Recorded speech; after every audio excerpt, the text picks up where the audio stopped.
السلام عليكم ورحمة الله وبركاته. قبل البدء المرجو الاشتراك في القناة وتفعيل زر الجرس ليصلك كل جديد. بعث الدولي المغربي يوسف النصيري مهاجم إشبيلية الإسباني لكرة القدم برسائل تفيد رغبته في الرحيل عن الفريق الأندلسي خلال الميركاتو الشتوي المقبل. وأوضحت صحيفة استاديو ديبورتيفو الإسبانية أن النصيري يبدو غير مرتاح في إشبيلية، مشيرة إلى أن هذا الأمر جعله يفكر في تغيير الأجواء في أقرب ميركاتو.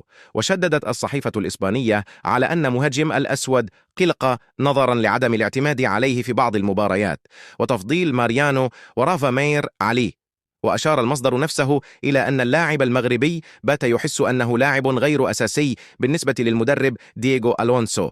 وأبرز المصدر ذاته أن النصيري رفض العديد من العروض خلال العديد من السنوات، مفضلا البقاء في إشبيلية، مردفا أن الفترة الحالية غيرت من فكر اللاعب المغربي الذي بات يفكر جديا في المغادرة. تجدر الإشارة إلى أن عقد يوسف النصيري مع فريق إشبيلية الإسباني ينتهي في صيف سنة 2025.